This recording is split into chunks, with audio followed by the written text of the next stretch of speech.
Good evening friends, मैं इंदू लच classes के यूट्यूब चैनल पे आप सभी का हार्दिक स्वागत एवं अभिनंदन करता हूं। बच्चों, पुनः मैं अपनी करंट बम की क्लास को लेकर के आप सभी के सामने उपस्थित हुआ हूं। ज़्यादा मेरी इस क्लास को शेयर करिए, लाइक करिए और कमेंट के माध्यम से हमें प्रेरित करिए। तो आज जैसे हर हमेशा की क्लास में शुरुआत करता हूं एक अच्छे विचार के साथ। आज भी एक बहुत अच्छा सा विचार लेकर के मैं आपके सामने उपस्थित हुआ हूं। आज का विचार क्या है, आइए इस पर एक नज़र डालते हैं। ठीक, बहुत ध्यान से समझिएगा।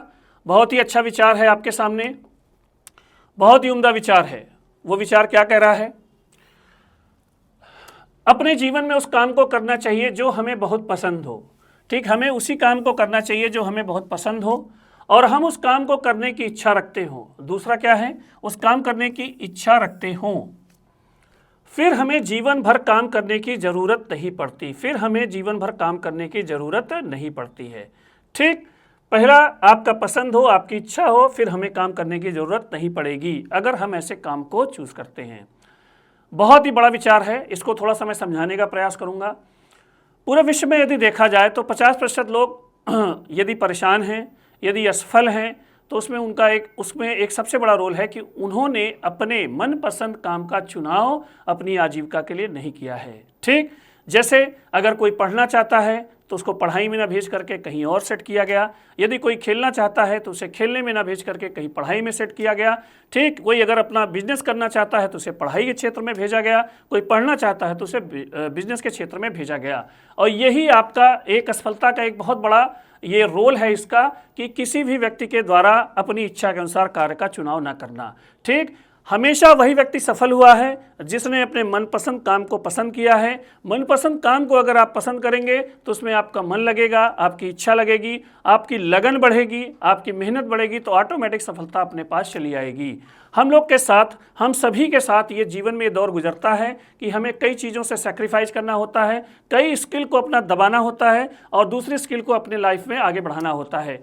तो मेरा जो सुझाव रहेगा एज ए टीचर रहेगा कि हमेशा अपने जीवन में पढ़ाई, देखिए पढ़ाई एक अच्छी चीज़ है, बहुत मान सम्मान है, बहुत सारी चीज़ें इसके साथ जुड़ी हुई हैं, लेकिन आप जीवन में आप उसी चीज़ में आगे बढ़ने का प्रयास करिए जिसमें आपको अंदर से मन करे। आगे बढ़ने का प्रयास मतलब अच्छे कामों में, जिन अच्छे कामों में आपका मन लगे आप हमेशा उसी काम को करिए। देखिए अपनी लगन और मेहनत से आप उसमें सफल हो जाएंगे। ठीक, तो आज के विचार का सारांश यही था।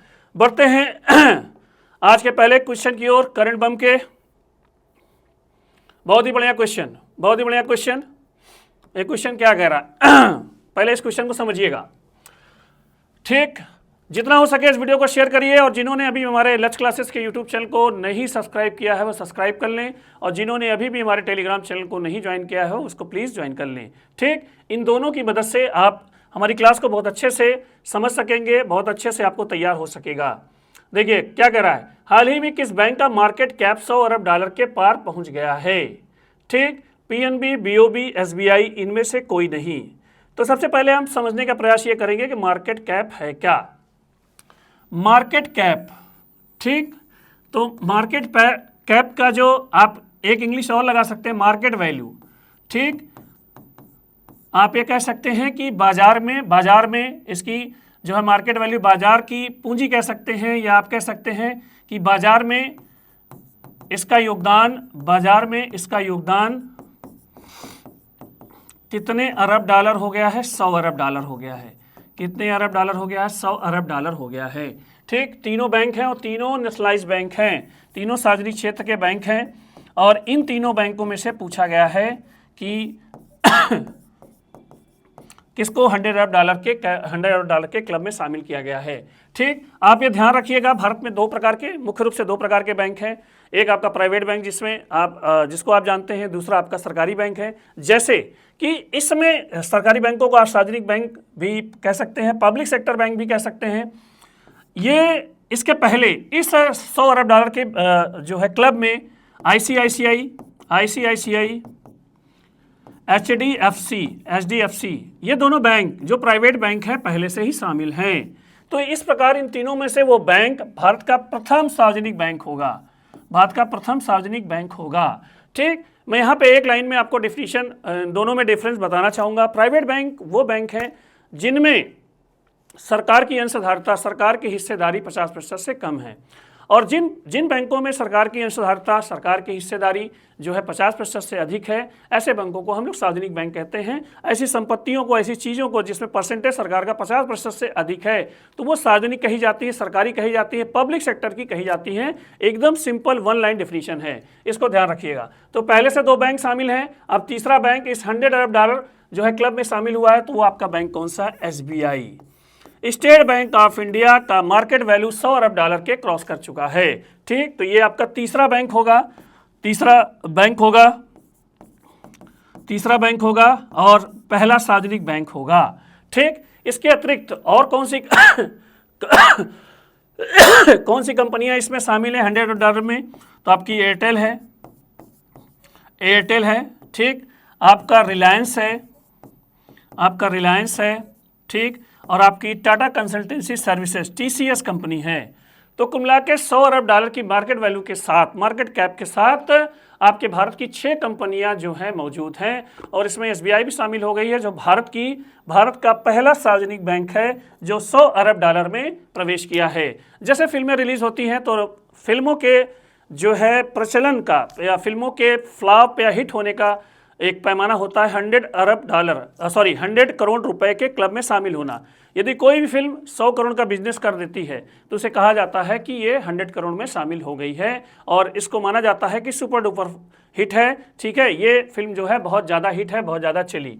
ठीक, तो इसलिए इसको कह सकते हैं कि $100 अरब एक जो है स्टेटस सिंबल है पूरे वर्ल्ड की इकोनॉमी में। ठीक, SBI के बारे में मैं बहुत कुछ बता चुका हूँ। इसके पहले की करंट अफेयर्स की क्लास में मैंने इसके बारे में चर्चा की थी। भारत का सार्वजनिक क्षेत्र का सबसे बड़ा बैंक है।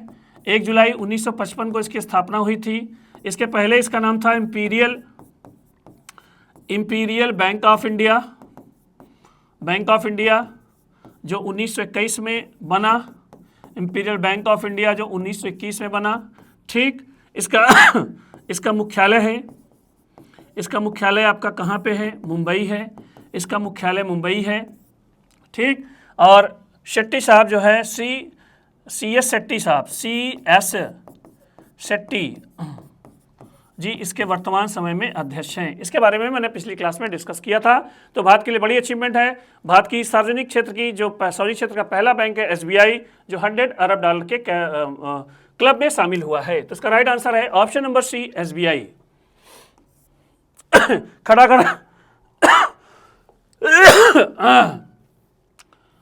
सभी लोग खटाखट आंसर जरूर देते रहिएगा। सही गलत से उतना मतलब नहीं है, इससे हमें फर्क नहीं पड़ता कि हमारा सही जा रहा है कि आंसर की गलत जा रहा है।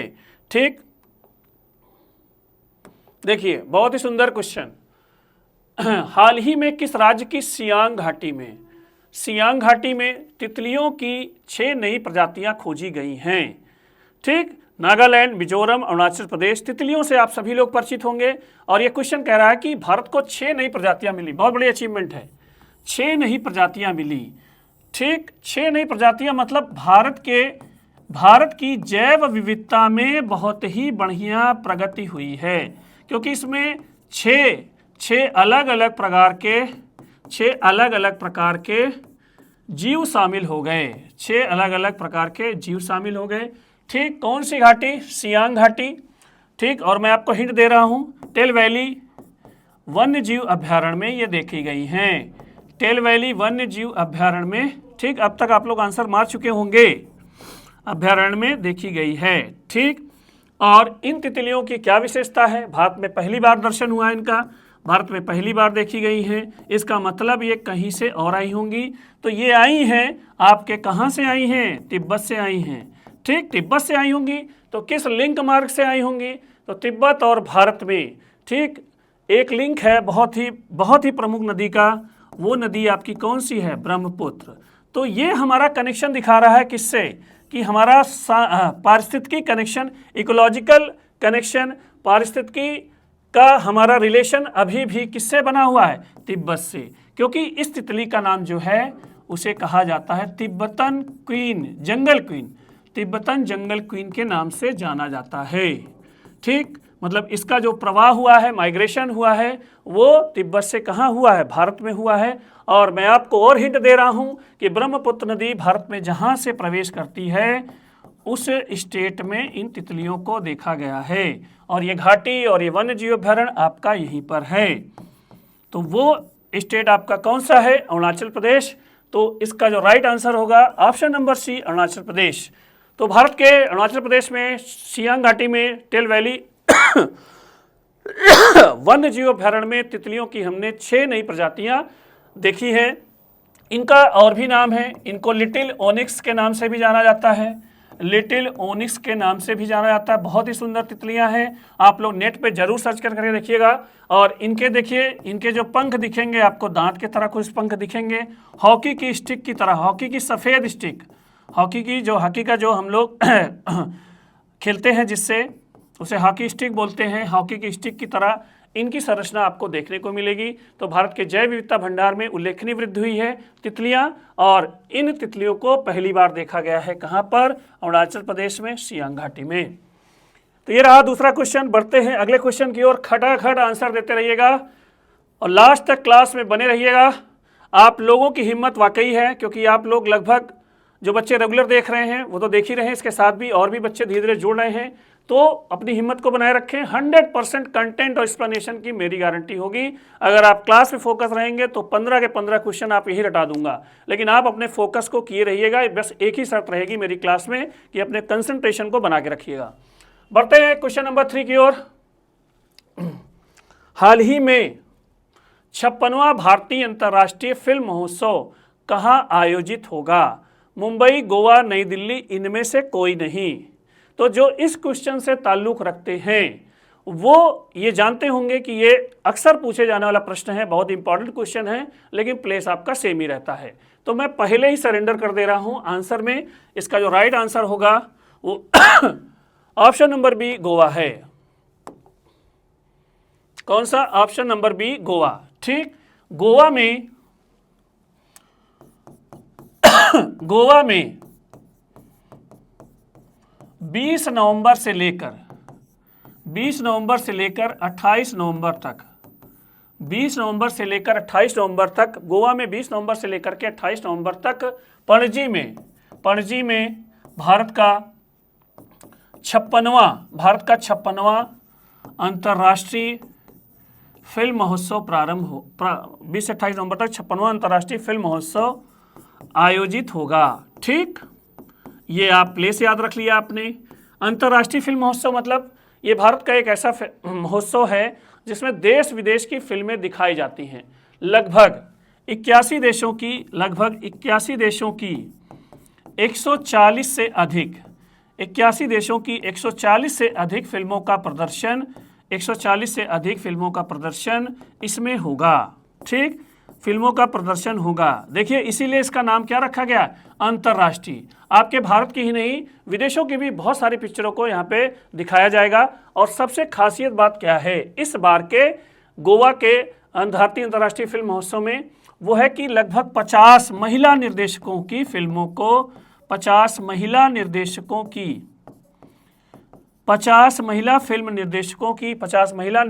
की फिल्म को दिखाया जाएगा। ऐसा पहले कभी भारत में नहीं हुआ है। तो महिलाओं को वरीयता दी जा रही है इस फिल्म महोत्सव में।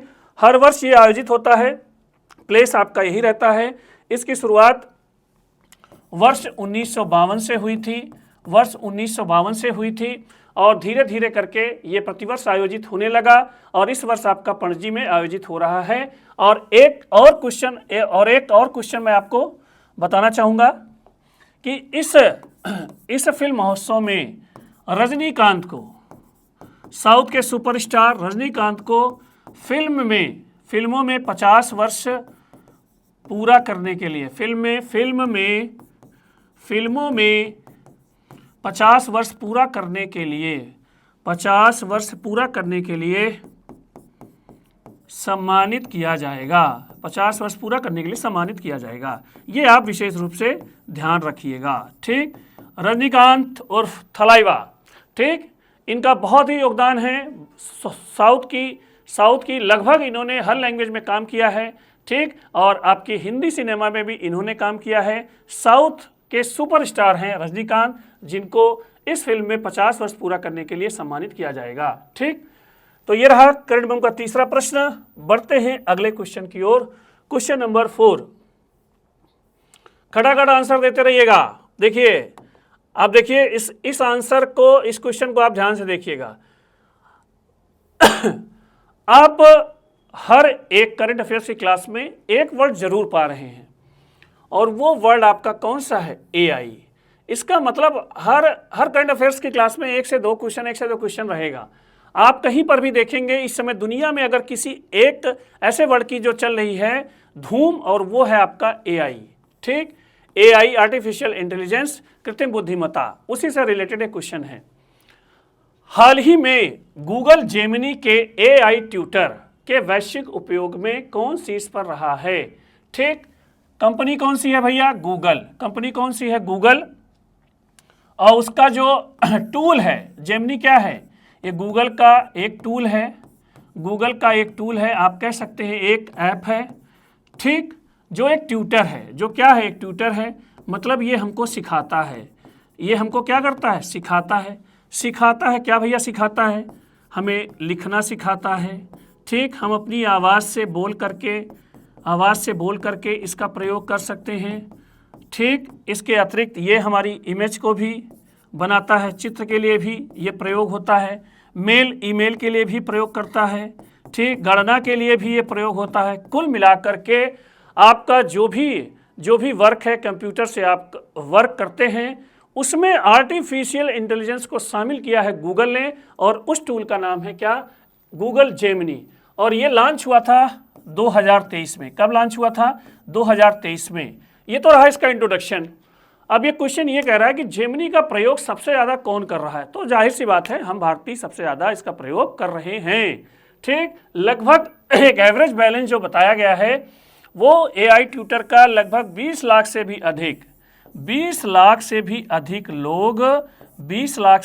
अधिक लोग इसका प्रयोग कर रहे हैं। 20 लाख से भी अधिक लोग इसका प्रयोग कर रहे हैं। तो इस क्वेश्चन में जो आंसर होगा राइट आंसर होगा भारत में। मतलब गूगल जेमिनी के सबसे ज़्यादा उपभोक्ता आपके किस देश में है? भारत में।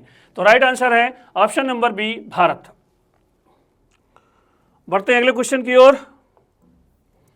क्या कह रहा है क्वेश्चन? बहुत ही बढ़िया क्वेश्चन, पढ़िएगा क्वेश्चन। देखिए आपको क्वेश्चन क्या कहता है। हाल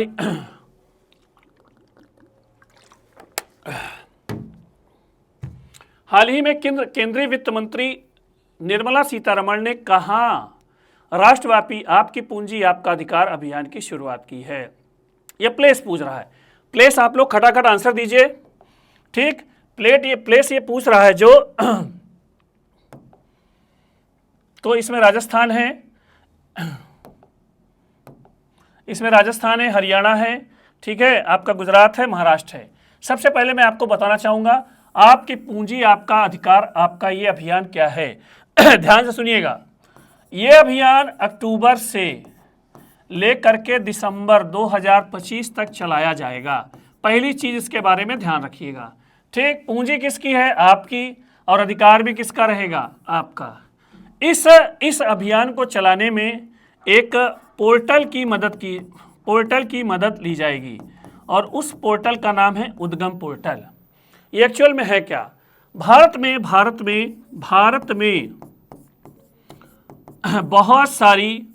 बहुत सारी प्रॉपर्टी आपकी, बहुत सारी प्रॉपर्टी ऐसी है जिसके कोई उचित उत्तराधिकारी नहीं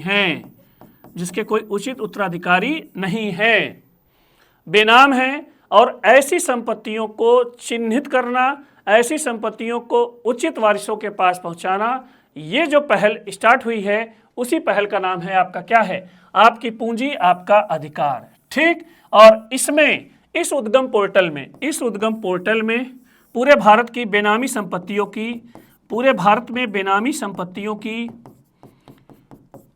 संपत्तियों की लिस्ट को अपडेट किया जाएगा, और इस पे आप देख सकते हैं। और अगर आप इसके दावेदार हैं, ठीक, इसके लिए दावा करते हैं, क्लेम करते हैं, तो आपको ये संपत्ति सुरक्षित रूप से आपके हाथों में आपके नाम पे स्थानांतरण की जाएगी। तो ये ऐसी संपत्तियों के लिए चलाया जा रहा अभियान है जिसका कोई वारिस नहीं है, जिसका कोई लीगल वारिस नहीं है, जिसको कोर्ट ने वारिस स्वीकार नहीं किया है, उस दिशा में ये सरकार का कदम है और इसका नाम है आपकी पूंजी आपका अधिकार। ठीक, और इसकी शुरुआत की गई है वित्त मंत्री निर्मला सीतारमण जी के द्वारा। कहां से? गुजरात से।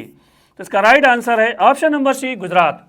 देखिए, जो मैं 2 से 3 मिनट आपको एक्सप्लेनेशन दे रहा हूं, पहले तो आप उत्तर के लिए मत परेशान होइए, पहले तो आप एक्सप्लेनेशन को सुनिए, कंटेंट को देखिए, लिखिए बिल्कुल ना। आप दोबारा देख लीजिए, पीडीएफ में भेजता ही हूँ, उसको देख लीजिए, लेकिन आप एक्सप्लेनेशन को और मैं जो चीज़ें समझाऊँ उसको जरूर ध्यान दिया करिए। आंसर तो मैं दूंगा ही, लेकिन मेरा फोकस रहता है कि आप चीज़ों को, आंसर के अलावा भी चीज़ों को सीखें, और तभी आप सफल होंगे और तभी आपके नॉलेज में वृद्धि होगी। इस बात को ध्यान रखिएगा। बढ़ते हैं अगले क्वेश्चन की ओर। देखते हैं कौन बताता है। खटाखट आंसर भेजिए, जितना हो सके इस वीडियो को शेयर करिए, लाइक करिए और कमेंट करिए। हाल ही में 17वां इंडिया गेम डेवलपर सम्मेलन कहां शुरू हुआ है? ठीक, अमरावती, कोच्चि, बेंगलुरु, चेन्नई, इन चारों में से आपको यह बताना है कि यह सम्मेलन कहां पर आयोजित। जैसे आज तारीख है 10 तारीख, तो ये हो चुका है। ठीक, ये हो चुका है क्योंकि इसके आयोजन की तिथि थी 5 से 7 नवंबर। कितने नवंबर थी? 5 से 7 नवंबर। लेकिन आपका अभी भी ये क्वेश्चन बना है, हमेशा बना रहेगा। ठीक, अमरावती, कोच्चि, बेंगलुरु, चेन्नई। ठीक, सबसे पहले ये हम पढ़ते हैं इंडिया गेम डेवलपर। ठीक, IGDC, India game developer conference, ये आयोजित हुई थी कहाँ पर? 5 से 7 नवंबर। तो मैं आपको बताना चाहूँगा कि ये भारत ही नहीं, भारत एवं भारत से बाहर, भारत एवं भारत से बाहर ऑनलाइन गेम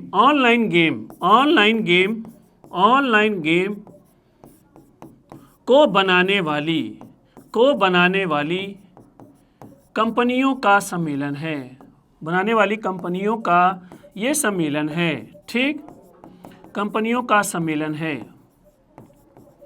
ठीक, ये 101% सही है कि जिस तरह से हम लोग डिजिटल दुनिया की ओर बढ़ रहे हैं, तो जो हमारी स्पोर्ट्स एक्टिविटी है वो डिजिटल दुनिया की ओर ही जा रही है। और ये कटु सत्य है, इससे हमारा शारीरिक और मानसिक स्वास्थ्य भी प्रभावित हो रहा है। अब धीरे धीरे आप देखते हैं अपने आसपास के क्षेत्रों में गेम्स खेलने वाले बच्चों की संख्या क्या हो रही है? कम हो रही है, स्कूलों तक ही सीमित हो रही है। और धीरे धीरे स्पोर्ट्स एक्टिविटी आपके गांव में, आपके शहर में, आपके जिलों में कम हो रही है। तो डिजिटल दुनिया का बहुत सारा सकारात्मक प्रभाव भी है, तो कुछ नकारात्मक प्रभाव भी हैं, इसको ध्यान रखिएगा।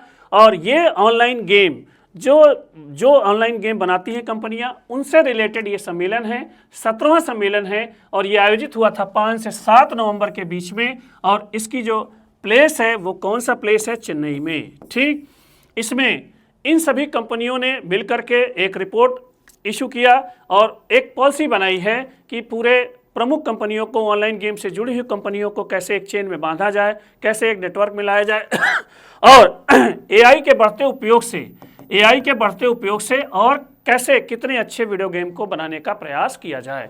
तो ये एक वीडियो गेम बनाने वाली कंपनियों का सम्मेलन था जो 5 से 7 नवंबर के बीच में आपका चेन्नई में आयोजित हुआ था। बढ़ते हैं क्वेश्चन नंबर 7 की ओर। खटाखट आंसर भेजते रहिएगा, खटाखट आंसर भेजते रहिएगा। जितना हो सके इस वीडियो को शेयर करिए, लाइक करिए और कमेंट्स करिए।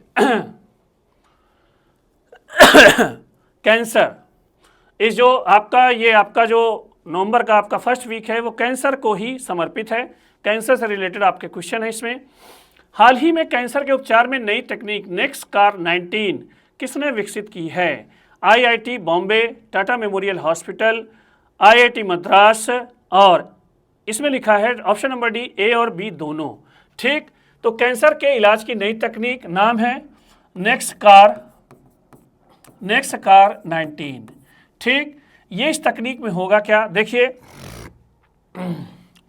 अभी हमारे पास जो कैंसर की जो सबसे प्रचलित तकनीक है कीमोथेरेपी है। ठीक, और इसमें कई प्रकार के रसायनों का प्रयोग किया जाता है। इन रसायनों का प्रयोग क्यों करते हैं, इसके पहले कैंसर को जानना थोड़ा सा आवश्यक है। मैंने पहले की क्लासेस में बताया है कैंसर कोशिकाओं की अनियंत्रित वृद्धि है किसी भी अंग में। ठीक, कोशिकाओं की संख्या यदि अपने मन से अनियंत्रित रूप से वृद्धि हो रही है तो उस प्लेस पे एक ट्यूमर बन जाता है और वही ट्यूमर, वही आपका गुच्छा जो है वो हानिकारक होता है आपके शरीर के लिए। ठीक, सिंपल डेफिनेशन है, irregular division of cells is called as cancer. तो इस बीमारी को जो आपका इलाज करना है उसके लिए हमारे पास जो अभी थेरेपी है, कीमोथेरेपी है। रूस ने वैक्सीन निकाल दी है लेकिन अभी उसका दायरा बहुत बड़ा नहीं है। इसमें रसायनों का प्रयोग किया जाता है और उस ट्यूमर को गलाया जाता है, लेकिन इन रसायनों के प्रयोग से हमारे शरीर में बहुत हानिकारक प्रभाव होते हैं। हमारे शरीर में हानिकारक प्रभाव होते हैं और जिससे हमारे बाल झड़ जाते हैं, हमारा शरीर कमज़ोर हो जाता है, बहुत सारी वीकनेस आ जाती है। और इसमें अगर अत्यधिक गंभीर खतरे की श्रेणी में अगर वो रोगी है तो ऐसा भी नहीं है कि इस थेरेपी के द्वारा हम उसको बचा ले जाएं। ठीक, तो जो ये टेक्निक आई है, ये आपके इम्यून सिस्टम की रोग प्रतिरोधक क्षमता की टी कोशिकाओं, ठीक, ये कौन सी कोशिका है भैया? ये टी कोशिका आपकी WBC में है। ठीक, WBC की विशेष कोशिका है, वाइट ब्लड कॉर्पसल्स बोलते हैं, ठीक है, ल्यूकोसाइट्स बोलते हैं। ये टी कोशिका को इम्प्रूव करती है। ठीक, ये तकनीक टी कोशिका को करती है मजबूत, और यदि हमारी टी कोशिका मजबूत होगी तो हम कैंसर रोग से लड़ने में ज़्यादा सक्षम होंगे। ठीक, कैंसर रोग से लड़ने में ज़्यादा सक्षम होंगे। ठीक, तो हम एक कोशिका के खिलाफ दूसरी कोशिका को मजबूत कर रहे हैं। ठीक, और ये कोशिका हमारी टी सेल जो है वो हमारे रोग प्रतिरोधक तंत्र से जुड़ी हुई है, जो कैंसर के गुच्छे को, ट्यूमर को क्या करेगी? गलाने का प्रयास करेगी, और इसमें केमिकल का बहुत ही कम प्रयोग किया जाएगा। तो ये इम्यून सिस्टम को मजबूत करके उस कैंसर का उपचार करेगी। और इस नई टेक्निक का नाम है NextCAR19। सबसे बड़ी बात है कि ये पूर्णतः स्वदेशी है। आप लोग आंसर ढूंढते रहिए, पूर्णतः स्वदेशी है। ठीक, और इसकी लागत भी क्या है? कम है। कम है। कैंसर की रोकथाम में बड़ा कदम है और इसको डेवलप किया है 2 लोगों ने मिलकर के। ठीक, पूरे वर्ल्ड में फेमस आपका टाटा का कैंसर हॉस्पिटल जो बॉम्बे में है, और आपका वहीं पर है आपका IIT बॉम्बे। इन दोनों ने मिलकर के इस टेक्निक को डेवलप किया है। ठीक, तो इसका राइट आंसर होगा D, A और B दोनों। ठीक, IIT बॉम्बे और टाटा मेमोरियल हॉस्पिटल ने कैंसर रोग के उपचार में, देखिए वैक्सीन नहीं है, ये एक ट्रीटमेंट का एक जरिया है, ट्रीटमेंट का तरीका है, एक नई टेक्निक है जिसको डेवलप किया है IIT बॉम्बे ने और टाटा मेमोरियल हॉस्पिटल ने मिलकर के। तो इसका राइट आंसर होगा 7th का D, A और B दोनों। बढ़ते हैं क्वेश्चन नंबर 8 की ओर। खड़ा आंसर दीजिएगा, बहुत ही बढ़िया क्वेश्चन। हाल ही में मनोहर पर्रिकर युवा वैज्ञानिक पुरस्कार 2025 से किसे सम्मानित किया गया है? ठीक, श्री रविशंकर, संजीव कपूर, डॉक्टर साई गौतम, सुनील अमृत। ठीक, आप लोग खटाखट आंसर भेजिए। सबसे पहले मैं इस पुरस्कार के बारे में थोड़ा बताना चाहूँगा। ये पुरस्कार स्टार्ट हुआ आपका 2022 से। कब से? 2022 से। किसने स्टार्ट किया? ठीक, मनोहर पर्रिकर को अगर आप लोग जानते होंगे तो ये किस राज्य के पूर्व मुख्यमंत्री थे? गोवा के। किस राज्य के पूर्व मुख्यमंत्री थे? गोवा के। बहुत ही पॉपुलर ये नेता थे। ठीक, इन्हीं के नाम पे गोवा सरकार ने 2022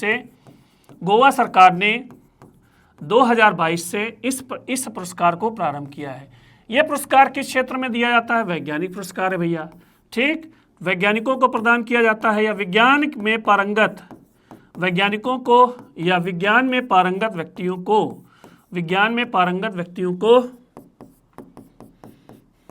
यह पुरस्कार दिया जाता है। विज्ञान में पारंगत व्यक्तियों को यह पुरस्कार दिया जाता है, और इस पुरस्कार को वही व्यक्तियों को दिया जाता है जिसकी आयु 35 वर्ष से कम है। ठीक, ये इंपॉर्टेंट चीज है। इतनी कम उम्र में वैज्ञानिक होने के बाद ये सम्मान प्राप्त करना बहुत बड़ी बात है। ठीक, तो ये विषय ध्यान रखिएगा। ऐसे वैज्ञानिक या ऐसे विज्ञान में पारंगत व्यक्ति जिनकी एज बिलो 35 है, उनको ये पुरस्कार दिया जाता है, और इस पुरस्कार को कहा जाता है मनोहर पर्रिकर पुरस्कार। ठीक, तो ये पुरस्कार आपको मिला किसको? इस वर्ष डॉक्टर साई गौतम को। ठीक, डॉक्टर साई गौतम, इनका परिचय देने का कोई ये अननोन फेस नहीं है, बहुत प्रचलित चेहरा है। तो ये है Indian IISc, Indian institute of science Bengaluru, Bharat के टॉप कॉलेजों में से है। वहाँ पर ये क्या है, अध्यापक हैं। ठीक, भारतीय विज्ञान संस्थान Bengaluru, Indian institute of science में ये आप पढ़ाते हैं और इनको इस वर्ष जो है मनोहर पर्रिकर युवा वैज्ञानिक पुरस्कार 2025 से सम्मानित किया गया है। तो इसको राइट आंसर होगा डॉक्टर साई गौतम, 8वें का ऑप्शन नंबर सी। खटाखट आंसर भेजते रहिएगा। जिन लोगों ने अभी भी हमारे यूट्यूब चैनल को नहीं सब्सक्राइब किया है सब्सक्राइब कर लें, और जिन्होंने अभी भी हमारे लक्ष्य क्लासेस के टेलीग्राम चैनल को नहीं ज्वाइन किया है ज्वाइन कर लें, उसी पे मैं अपना इससे रिलेटेड पीडीएफ भेजता हूं। और बच्चों, मेरी शनिवार की साइंस की क्लास को आप लोग जरूर लिया करिएगा, आपको एक से एक बेहतरीन प्रश्न मिलेंगे और इसके साथ ही मैं उसका पीडीएफ मैं भेजूंगा। ठीक है, उसका पीडीएफ बन रहा है, उसका पीडीएफ मैं आपको भेज दूंगा। इस हफ्ते आपको जो भी क्लासेज होंगी उसका एक साथ जो है दोनों क्लासेस का जो है वो पीडीएफ जाएगा। ठीक, सभी लोग विज्ञान की क्लास को बहुत ही सरल तरीके से मैं पढ़ाता हूं, जरूर आप उसको लिया करिए हर शनिवार को शाम को 8 बजे। देखिए बढ़िया क्वेश्चन, हाल ही में स्पेस किड्स इंडिया द्वारा विकसित भारत का पहला इलेक्ट्रिक रॉकेट, देखो भैया आ गया। अभी तक इलेक्ट्रिक वाहन ही थे, अब हमने बना लिया क्या, इलेक्ट्रिक रॉकेट। क्या बना लिया, इलेक्ट्रिक रॉकेट। इलेक्ट्रिक रॉकेट मतलब भैया क्या होगा, ये किससे चलेगा, बिजली से। नहीं भैया, बिजली से नहीं चलेगा, ये किससे चलेगा, रॉकेट बैटरी से। किससे चलेगा, बैटरी से। बैटरी चलेगा तो क्या होगा, ईंधन नहीं लगेगा, ईंधन नहीं लगेगा, ईंधन नहीं लगेगा तो इसका मतलब है कार्बन का उत्सर्जन नहीं होगा, कार्बन का उत्सर्जन 0। ठीक, अगर बैटरी से चला रहे हो, रॉकेट चला रहे हो तो इसकी मारक क्षमता कम होगी, नहीं, ऐसा नहीं है। पावरफुल बैटरी यूज होगी जो इसे कितने किलोमीटर तक ले जाएगी, 6 किलोमीटर। बहुत है भाई, 6 किलोमीटर तक हम इस रॉकेट को क्या कर सकते हैं, उड़ा सकते हैं। अब आते हैं इसके नाम पे, स्पेस किड्स इंडिया द्वारा विकसित भारत का पहला इलेक्ट्रिक रॉकेट कौन सा है, विक्रम, वायुपुत्र, कलाम, अग्नि। अग्नि हो नहीं सकता, कलाम हो नहीं सकता, तो दोनों में से बच रहा है विक्रम और वायुपुत्र। तो इसका राइट आंसर है कौन सा, वायुपुत्र। ठीक, वायुपुत्र भारत का पहला इलेक्ट्रिक रॉकेट है जो न्यूटन के तीसरे हर रॉकेट, ये रॉकेट नहीं, हर रॉकेट न्यूटन के तीसरे नियम को फॉलो करता है, तीसरे नियम को फॉलो करता है, जिसे आप लोग क्रिया प्रतिक्रिया का नियम भी कहते होंगे। ठीक, इस कंपनी के बारे में बताना चाहूँगा, ये कंपनी आपकी एक स्टार्टअप कंपनी है, बहुत तेज़ी से विकसित हो रही है और ये कंपनी है कहाँ, चेन्नई। ठीक, तो पहला इलेक्ट्रिक रॉकेट, पहला बिजली का रॉकेट आपका कौन सा है, वायुपुत्र। तो इसका राइट आंसर होगा ऑप्शन नंबर बी, 9 का ऑप्शन नंबर बी। बढ़ते हैं करंट बम के 10 क्वेश्चन की ओर। लगातार क्लास से बने रहिएगा, क्वेश्चन पे और एक्सप्लेनेशन पे फोकस करिएगा। लो बढ़िया क्वेश्चन आ गया, लगाइए आंसर। हाल ही में सर्वोच्च न्यायालय ने किस अनुच्छेद के तहत गिरफ्तारी का कारण लिखित रूप में देना अनिवार्य किया है। तो अगर गिरफ्तारी से रिलेटेड अगर ढूंढा जाए तो 20, 21, 22 तीनों आपके मानो जो है आप कह सकते हो कि तीनों कहीं ना कहीं से हिरासत से जुड़े हुए अनुच्छेद हैं। ठीक, विधिक प्रक्रिया इसमें शामिल है, कानूनी प्रक्रिया शामिल है। ठीक, 3 अनुच्छेद हो गए भैया। हाल ही में सर्वोच्च न्यायालय के 2 न्यायाधीश मिस्टर एजे मसीह, न्यायमूर्ति एजे मसीह, इस क्वेश्चन का बहुत ध्यान से सुनिएगा।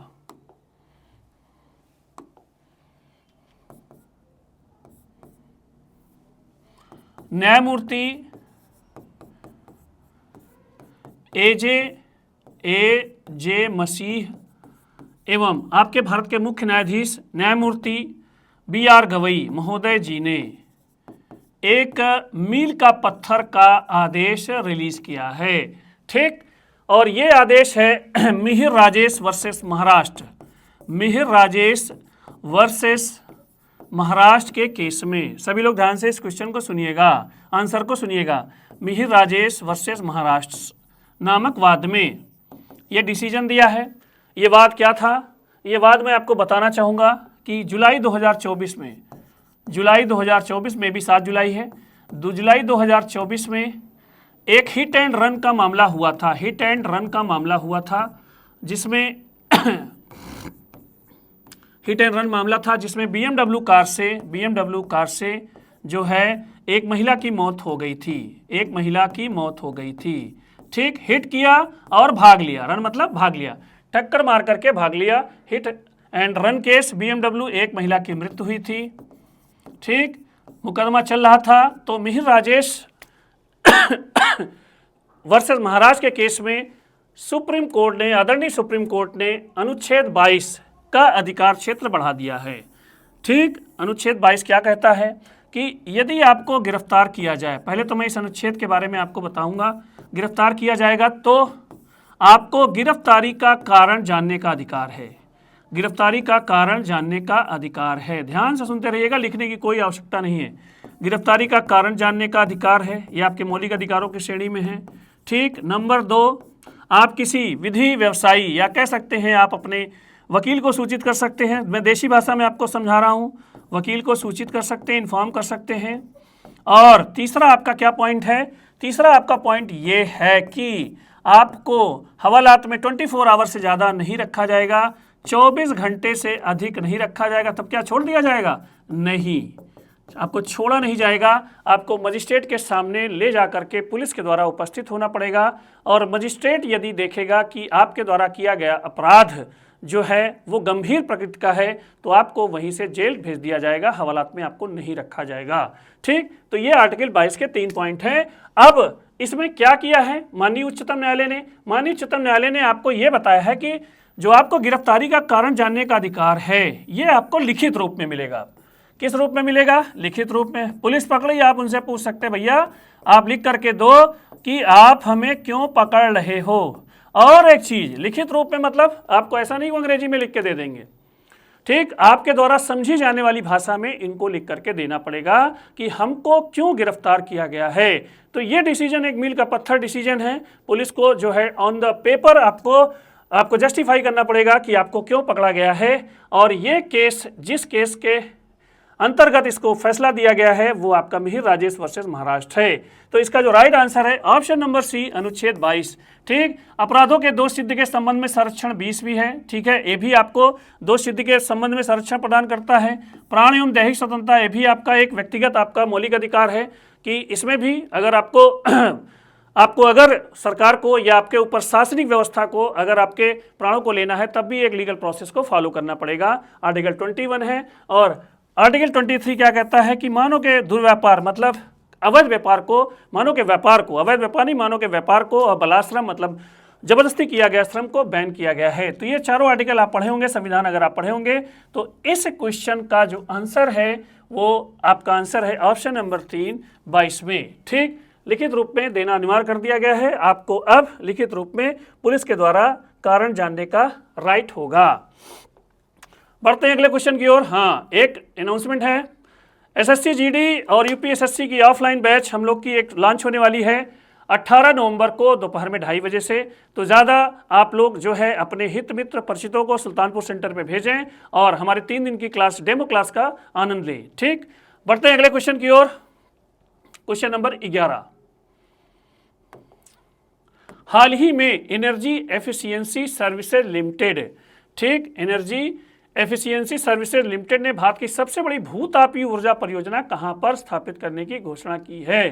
ठीक, आंध्र प्रदेश, अरुणाचल प्रदेश, लद्दाख और जम्मू कश्मीर। कौन सी कंपनी है भैया? Energy efficiency services limited. ठीक, कौन सबसे बड़ी भूतापीय ऊर्जा? पहले तो इसको समझ लो भाई, भूतापीय ऊर्जा क्या है? भू और ताप मिल करके है।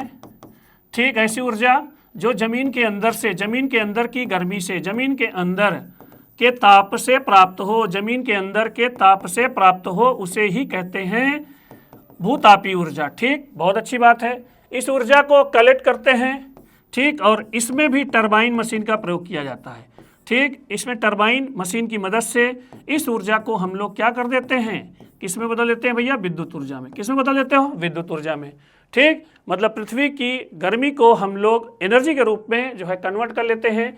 ठीक, और इसको ऊर्जा के अन्य विकल्पों में भी परिवर्तित कर सकते हैं, ऐसा नहीं है कि विद्युत, ठीक है, ऊर्जा के अन्य विकल्पों में भी हम जो है इसको परिवर्तित कर सकते हैं, अन्य विकल्पों में परिवर्तित कर सकते हैं।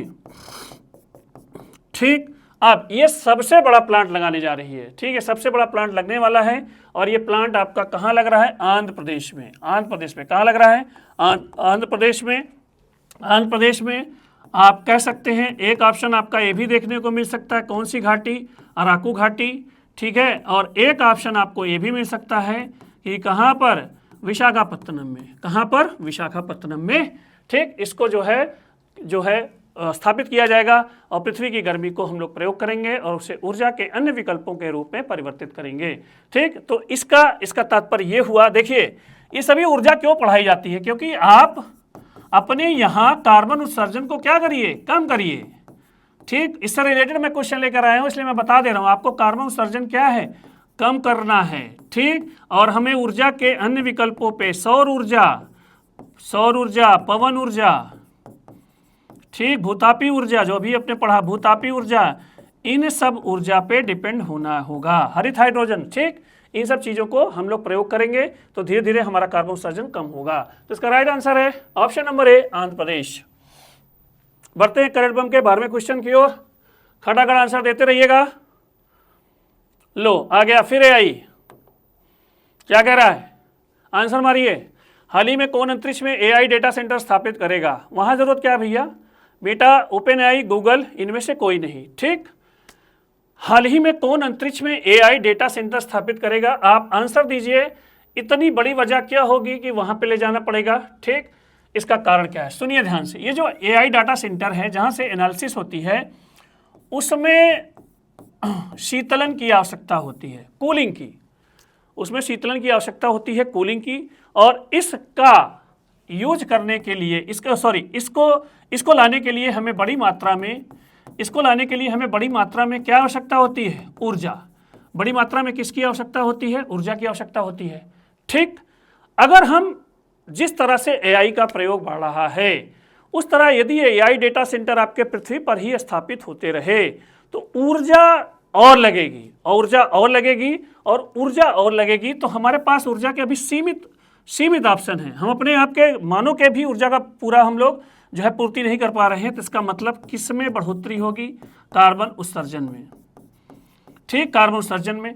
मतलब एक तरफ से हमें फायदा मिल रहा है और एक तरफ से हमें नुकसान भी हो रहा है। तब क्या किया गया कि इस सेंटर को उठा ले चलो, कहाँ पे, ऊपर ले जाओ, अंतरिक्ष में ले जाओ। अंतरिक्ष में स्थापित करोगे तो कौन सी चीज से ऊर्जा आप स्थापित करोगे, खटाक से दिमाग में आ जाएगा सोलर पैनल। बड़े बड़े सोलर पैनल लगाएंगे और हम रेडिएशन से किस चीज को प्राप्त कर लेंगे, सौर ऊर्जा को प्राप्त कर लेंगे, ठीक। और हमारे डेटा सेंटर कूल बने रहेंगे। देखिए कितना बड़ा दिमाग लगाया गया है, कितना बढ़िया दिमाग लगाया गया है। इससे हमारे एआई डेटा सेंटर जब ऊपर स्थापित होंगे तो हमारे यहाँ नीचे प्रदूषण कम होगा। और ये बड़ा काम करने जा रही है कौन सी कंपनी, गूगल इस काम को करने जा रही है और अंतरिक्ष में जो है पहला एआई डाटा सेंटर स्थापित करने जा रही है।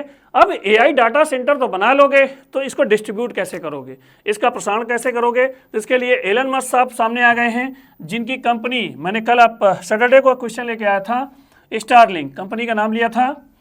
तो इसमें एआई डेटा के वितरण में, ठीक, जो डाटा आपका ट्रांसफर होगा उसमें जो कंपनी सहयोग करेगी, स्टारलिंक, ठीक। अब खटाखट हमारे एआई डाटा ट्रांसफर होंगे ऊपर से, ठीक, और हमारी ऊर्जा की जरूरतें एक हद तक बहुत कम हो जाएंगी, ठीक। तो इसका राइट आंसर है option number C, Google. Explanation पर ध्यान दीजिएगा, आपको बहुत अनोखी चीजें बहुत सरल तरीके से मिलेंगी, इस चीज का विशेष ध्यान रखिएगा। लो आ गया उसी से रिलेटेड क्वेश्चन नंबर 13। यूएन की वैश्विक ग्रीन हाउस गैस उत्सर्जन रिपोर्ट के अनुसार वर्ष 2024 में सर्वाधिक ग्रीन हाउस उत्सर्जन कहाँ हुआ है, ठीक, चीन, भारत, रूस, इंडोनेशिया। इसमें आपको यह बताना है कि सबसे अधिक जो आपका उत्सर्जन है वो किस देश में हुआ है। उत्सर्जन की मात्रा नहीं पूछा है, उत्सर्जन के मात्रा में वृद्धि पूछा, यह ध्यान रखिएगा। उत्सर्जन की मात्रा में वृद्धि को पूछा है, मात्रा में वृद्धि को पूछा है। और ये उत्सर्जन किस चीज का है भैया, कार्बन, किसका, आपका कार्बन है। कार्बन के उत्सर्जन में इन देशों में चीन, भारत, रूस, इंडोनेशिया, ठीक। मैं आपको लिखने से अच्छा है मैं बोल के समझा दूं। हम सभी देश, विश्व के लगभग सभी देश अपनी ऊर्जा जरूरतों को पूरा करने के लिए कोयले पे डिपेंड है, ठीक है, पेट्रोलियम प्रोडक्ट्स पे डिपेंड है, ठीक। और जब भी इनको हम जो है यूज करते हैं तो इससे कार्बन का उत्सर्जन बहुत तेजी से होता है, और जिसमें से जो प्रमुख गैस बनती है वो कौन सी गैस बनती है? CO2। ठीक, और ये CO2 जा करके आपके वायुमंडल पे छा जाती है। और जिस भूतापीय ऊर्जा की हम बात कर रहे थे, ठीक, इसके अलावा जो हमारे यहाँ पर एक्टिविटीज से गर्मी होती है इस CO2 की लेयर की वजह से बाहर नहीं निकल पाती, जिससे हमारा तापमान और गर्म धीरे धीरे हो रहा है, हमारे आसपास का तापमान। और इसी को बच्चों कहा जाता है ग्लोबल वार्मिंग। सारी चीजें बहुत सिंपल होती हैं, बस आप पढ़ने का तरीका चेंज कर दो। ग्लोबल वार्मिंग, ग्लोबल वार्मिंग इसी को कहते हैं, और इसका बहुत विपरीत प्रभाव हर चीज पर पड़ रहा है। तो इस क्वेश्चन में यह पूछा है कि भैया वर्ष 2024 में सबसे ज्यादा कार्बन उत्सर्जन में वृद्धि किसकी हुई है? तो आदरणीय आपका भारत देश। ठीक, लगभग 2.5% से अधिक, 2.5% से अधिक, पिछले साल के 2.5% से अधिक इसके कार्बन के उत्सर्जन में अधिक वृद्धि हुई है। यह ध्यान रखिएगा, वृद्धि पूछा है। यदि आपसे पूछे कि पूरे विश्व में सबसे ज्यादा कार्बन उत्सर्जन, सबसे ज्यादा ग्रीन हाउस उत्सर्जन कौन करता है? हाँ, ग्रीन हाउस क्यों नाम दिया गया? क्योंकि ये जो इफेक्ट आपका डाल रहा है, ग्लोबल वार्मिंग जो हो रही है, इसे कहते हैं ग्रीन हाउस इफेक्ट, और ऐसी गैसों को हम लोग जैसे CO2 को कहते हैं ग्रीन हाउस गैसें। यदि आपसे कोई ये पूछे कि पूरे विश्व में सबसे पहले स्थान पे कौन है, तो भैया आपका चीन। चीन के पास ऊर्जा के बहुत सारे संसाधन हैं, लेकिन आज भी अपने कोयला भंडारों को ये यूज करता है, क्योंकि करेगा क्या फिर? उन कोयले को क्या करेगा? इसलिए वो पूरे विश्व की अनदेखी करके खूब कोयला जलाता है। दूसरे स्थान पर पूरे दुनिया को उपदेश देने वाला अमेरिका है, जो कार्बन उत्सर्जन पे सबसे ज्यादा उपदेश देता है, और खुद नंबर दूसरे पोजीशन पे है। भारत तीसरे पे है। ये भारत को आप क्या कहेंगे? भारत के पास ऊर्जा के अन्य विकल्प अभी नहीं हैं, उतने विकल्प नहीं है कि यहाँ की ऊर्जा की जरूरतों को पूरा किया जा सके, इसलिए भारत अभी भी कोयले पर या कार्बन पर डिपेंड है। तो भारत की उतनी गलती नहीं है जितना ये दोनों विकसित देशों की श्रेणी में आते हैं। भारत अभी इनकी तरह डेवलप नहीं है। तो इसका राइट आंसर है, वृद्धि पूछेगा तो भारत। पूरे विश्व में अगर पूछेगा प्रथम स्थान पे कौन? चीन। दूसरे पे आप क्या बताएंगे? अमेरिका। और तीसरे पे आपका भारत। बढ़ते हैं खटाखट अगले क्वेश्चन की ओर। लो, फिर आ गया कैंसर। ठीक, आज एक ही चीजें से 2-2, 3-3 क्वेश्चन है, परेशान मत होइएगा, सब इंपॉर्टेंट क्वेश्चन है। ठीक, इसको मैं एक ही लाइन में आपको बताऊंगा। हाल ही में राष्ट्रीय कैंसर जागरूकता दिवस, ठीक, राष्ट्रीय देश का कैंसर के बारे में जागरूकता दिवस कब मनाया गया है? इसमें 3 ऑप्शन है आपका, 5 नवंबर, 7 नवंबर, 6 नवंबर। तो इसका जो राइट आंसर है आपका कौन सा? आपका 7 नवंबर। 7 नवंबर को प्रतिवर्ष जो है हम लोग राष्ट्रीय कैंसर जागरूकता दिवस मनाते हैं। ठीक, ये रहा करंट बम की क्लास का लास्ट धमाकेदार क्वेश्चन। पढ़िए इसको, पहले इस क्वेश्चन को समझिए, पढ़िए और समझिए। अंतर्राष्ट्रीय प्रकृति संरक्षण संघ IUCN द्वारा प्राकृतिक विश्व धरोहर स्थलों की नवीनतम वैश्विक समीक्षा के अनुसार, अंतर्राष्ट्रीय प्रकृति संरक्षण IUCN द्वारा प्राकृतिक विश्व धरोहर स्थलों की नवीनतम वैश्विक समीक्षा के अनुसार अच्छी संरक्षण स्थिति की रैंकिंग किसे प्रदान की गई है? और ये आपका भारत का एकमात्र स्थल है, ये ध्यान दीजिएगा। मैं आप इस क्वेश्चन को बहुत ही सिंपल तरीके से रिप्रेजेंट कर दे रहा हूं।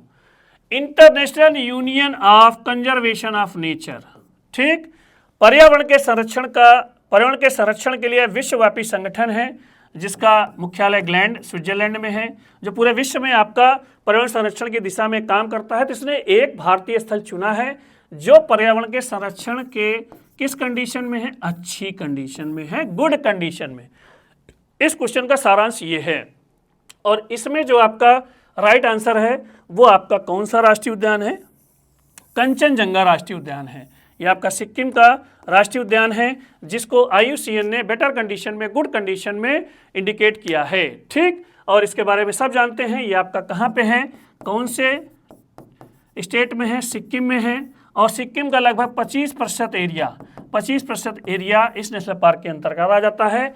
जैव विविधता के लिए फेमस है, और आपका जो यूनिक जंतु है जो एक है कस्तूरी मृग, आपका यहाँ पाया जाता है, इसको भी ध्यान रखिएगा। ठीक, तो ये था करंट बम का आपका 15वां क्वेश्चन। आज के प्रश्न कैसे लगे इसको जरूर शेयर किया करिए, और आपको जो भी चीज़ें चाहिए होती हैं उसको भी आप जरूर हमें बताया करिए। ठीक, आज की क्लास कैसी रही इस पर जो है आप कुछ ना कुछ कमेंट जरूर करिएगा, ज़्यादा लाइक करिएगा, शेयर करिएगा। और आज के लिए इतना ही। शुभ रात्रि।